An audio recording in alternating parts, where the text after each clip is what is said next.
Hey guys, I'm back with another game, and this time it's Gwent. And this is an upcoming free-to-play turn-based collectible card game based on the game of the same name that was playable in The Witcher 3 Wild Hunt.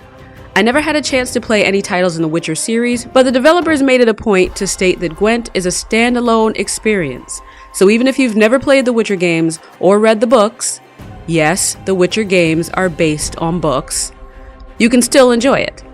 Gwent will eventually be released on Xbox One, PC, and PS4, and I was invited to the closed beta on Xbox One, which is great because I like card games, and I want to feature more of them on my channel. So I'm going to give you a quick look at some of what Gwent has to offer so far, along with my humble impressions as someone who knows nothing about The Witcher and is pretty rusty when it comes to playing card games online. Let's get into it! You start by selecting the deck you want to play with. There are starter decks to choose from, but you can build your own, which I'll show you later. Each one of these starter decks has its own unique collection of cards, so explore which ones you like best. I'm just going to choose the Northern Realm starter deck for now because it's first.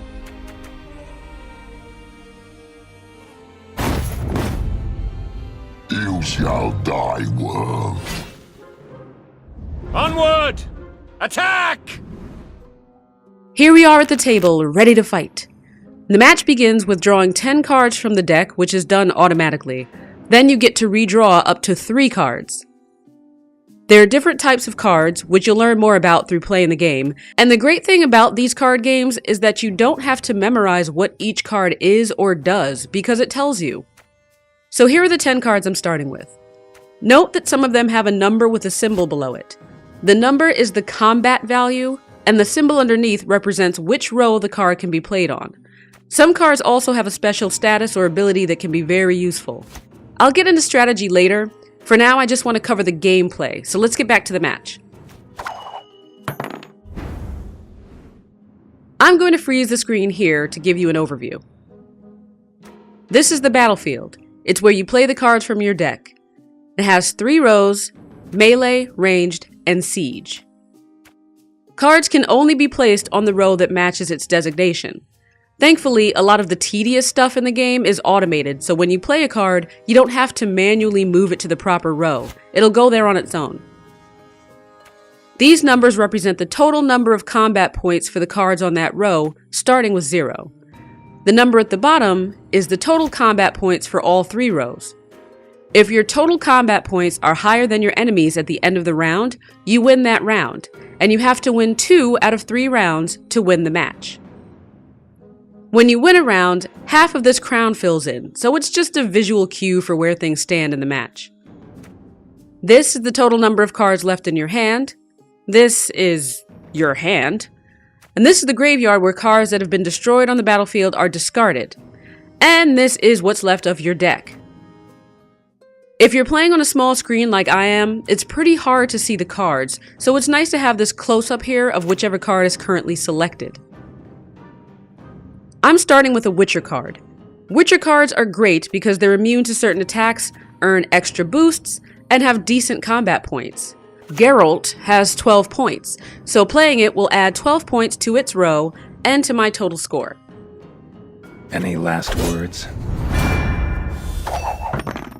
I won't get into why I got the 2 bonus points. It has to do with my faction, and I'll touch on those later. But I wanted to point out that the color of the points on the card went from silver to green from the boost. When a card's points are decreased, the number turns red. Those colors are a helpful cue to remember which cards are boosted and which ones are damaged, and that's important because some abilities and attacks will only affect cards that already have an increase or decrease in points. You'll also notice as we go that some cards are gold and some are bronze. Most of your attacks and specials will only affect the bronze cards, so you'll want to pay close attention to that as well. If you're wondering what this haze is on the field, the enemy cast an effect, which only applies to the row it appears on. Since I don't have any cards in that row, the effect is irrelevant. Long live, etc., etc.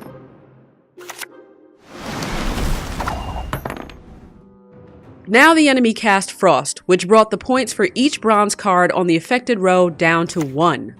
Notice my gold card was unaffected. This is one of the most devastating effects I've come across in the beta so far, and it will remain for the duration of the round if you don't play a card to remove it, so it's good to have some cards in your deck that are immune to weather. Also notice that the weather affects both sides of the field. There are plenty of cards you can play that will hurt both your enemy and you, so using them wisely is key. Finally.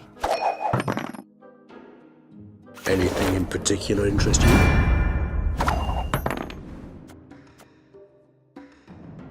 I'm playing First Light.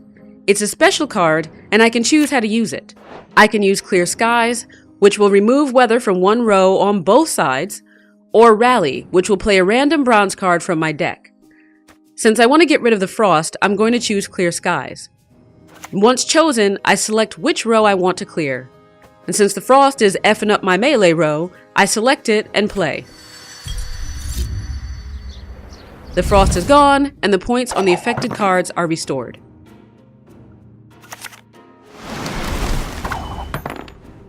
The enemy cast frost again, which is why I typically hold off on using First Light until I'm closer to the end of the round. But again, I'm not getting into strategy too much yet. I just want you to see how the game works first by speeding through a match. I'm playing Alzir's Thunder, which removes 7 points from a non-gold card. That's hefty. If the card I attack has less than 7 points, it'll be destroyed and discarded to the enemy's graveyard. In this case, the card I chose had 10 points, so it remains on the field with 3. At any point in a round, you can pass, which I just did. Passing doesn't just skip a turn, it skips all of your remaining turns in the round, allowing your enemy to continue playing without you until the round is done. There are good reasons to pass, which I'll talk about later. I just did it here so you can see it.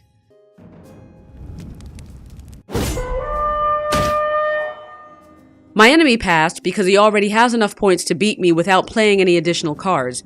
You don't want to waste them because what you have carries over into the next round. At the start of the second round, you can only draw 2 additional cards from the deck, and in the third round, you can only draw 1. That's why you want to use as few cards as possible in each round. You don't get that many to work with. You probably didn't catch the text that flashed on the screen when the round started. Ignore it. I'll get to it in a bit. But now that you've seen the basics, let's speed through the rest of this match to get into card management with the deck builder. I'm itching for that battle.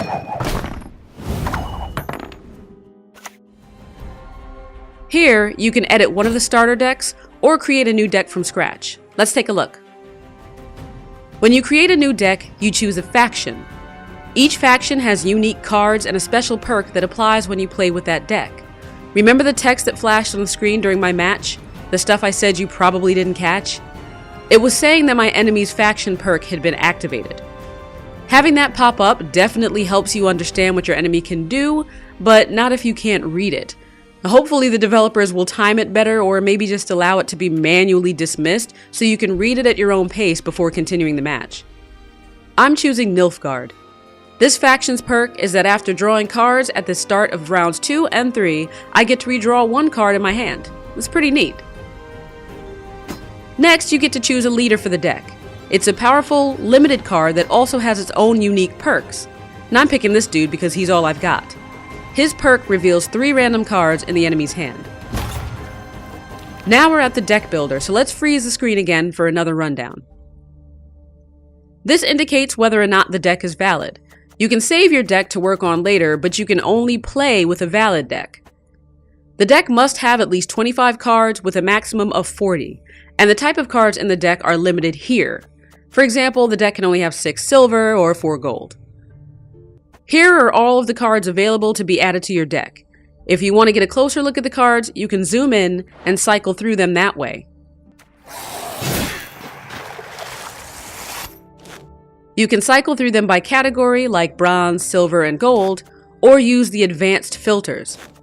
This allows you to browse cards by faction or position, and even do a text search for a specific word, like frost. The filters stay active after you close them, so make sure you reset them if you want to get back to seeing everything. Now that you know how to browse and filter cards, you can start adding them to your deck. Once you're done, save the deck, and don't forget to name it. I named this one Poop Deck. Get it? Let's head over to Collection. Here, you can see how many cards you've collected in total as well as by faction. I only just started playing, so I don't have a lot, and I believe they're going to wipe our progress once the beta is open to the public, so I won't worry too much about collecting for now. The cool thing about the collection is that you can see a preview of the cards you don't have yet, and you can craft cards with the materials you gain from winning or from milling spare cards. You can also buy cards. There's been concern over how microtransactions are going to pan out in Gwent, since a lot of free-to-play games leave a bad taste in gamers' mouths. The developers have said, paraphrasing, that they're not going to turn Gwent into a pay-to-win scenario, but only time will tell. I personally never spend real-world money in-game because bills, so it won't affect my wallet either way, but I will be keeping an eye on balance. And so far, I haven't seen much indication that players who aren't willing to shell out cash will be at a disadvantage, but we'll see what the game is like once it rolls out. Back to the cards, milling allows you to destroy cards you don't want, to gain some materials from them that can be used to craft new ones, so it's worth it to go through your collection every once in a while to clear things out. I wanted to show what that looked like here, but as you can see, I got an error. So it's possible that feature hasn't been fully implemented yet in the beta, or there's some other shit going on, I don't know. Speaking of microtransactions, let's take a quick look at the shop. Prices for humans of all walks. Each keg gives you 5 cards, and at least one will be rare, epic, or legendary. You can purchase a keg using the currency you win in the game, or with actual money. The animation when you open a keg is very satisfying, by the way, but I already opened the keg I'd gotten for free, so you won't get to see it here. Human, take time. Shoop, just stand here. Now that we've covered the fundamentals of Gwent, let's speed through a full match against the AI, where I actually explain my strategy blow for blow, followed by a quick match against a human opponent online. If you don't want to see any of that, feel free to skip it, but you better watch another one of my videos to make up for it. I'm watching you. Let the battle begin! Onward! Attack! Uncrate! I got rid of the cards that gain strength when an enemy is weakened, because I give priority to cards that allow me to resurrect from the graveyard, remove weather effects, and boost allies. I hate portals. I started with a card with high points to coax the enemy to unleash any specials it has early on. It gives me more time to address them throughout the round. This Clan on Crate Warrior card is great because it weakens itself, and I have cards in my hand that will allow me to double the points of any weakened card. My enemy passed, which means I don't have to worry about him playing any more cards this round, but I also don't want to fall into the trap of using up everything I have just to beat his score of 36. Luckily, my hand is pretty good. I spawned in 2 more weakened clan cards to make the most of those points when I play the Warcry card that boosts them. Boom! Instant lead!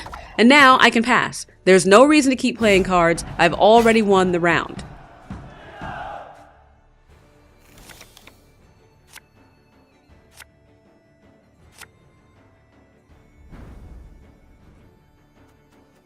I'm starting with the ship because it has decent points and it's immune to weather, but I still have another Warcry card in my hand, so I do want to get another weakened card on the field at some point.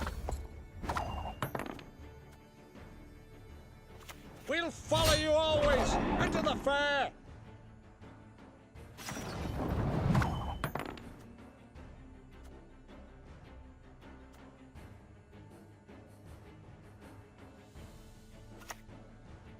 So what? Should I pound it into a poker? I used a lower card to boost the ship. The ship's immunity to weather makes it a good candidate for upping its points because they can't instantly be dropped to 1 by frost. I'm attacking their trebuchet since it also probably has some kind of immunity just like my ship does, and I don't want it getting too high.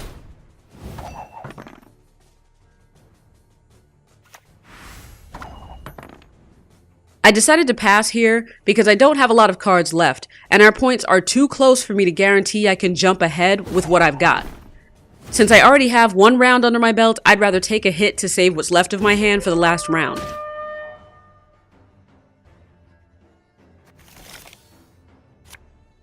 Here, I started with an attack because my enemy's card was pretty weak. What is it?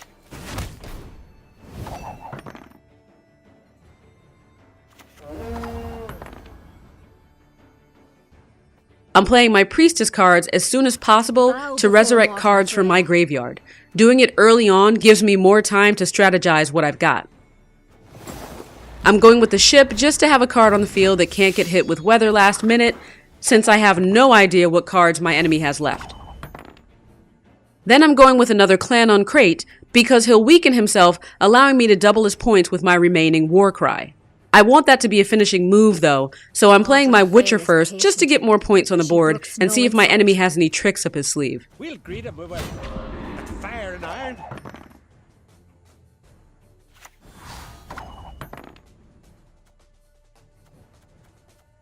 Damn it. I'm itching for that battle. It looks like they don't have much left, so I'm bringing in the war cry now to get that last boost. Now I have one card left, Scorch. It's a powerful card, but you have to be careful because it destroys the strongest non-gold card on the field regardless of who it belongs to. Since my boosted clan card is 18 points, making it the strongest card on the field, if I played the Scorch card, it would get destroyed and I'd lose all of those points. So I chose not to play it and passed instead, ending the round for me. The enemy didn't have enough cards left to beat my score, so victory is mine! Okay, you've seen the fundamentals and you've seen a bit of strategy playing against the AI, but what about another human being? Let's finish up this video by jumping into a multiplayer match. Now Gwent offers cross-platform play, which I think is great. And since the closed beta is for Xbox One and PC, I could be matched against someone else on live or against a Windows player.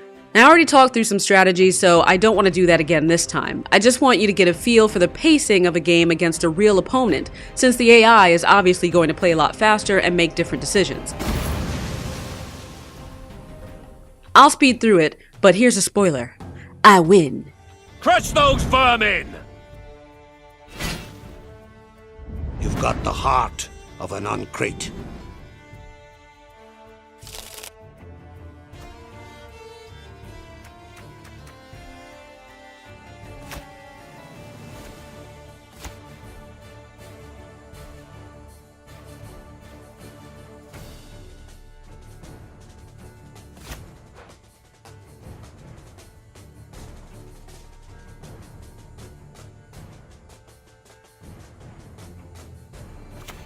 Let's not get in the way of me axe.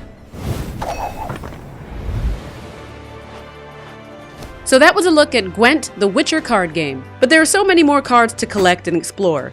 And with cross-platform support, I look forward to being able to kick back and play a casual match with some of you guys in the future. If you do give Gwent a shot, let me know what you think in the comments below, and I'll see ya when I see ya.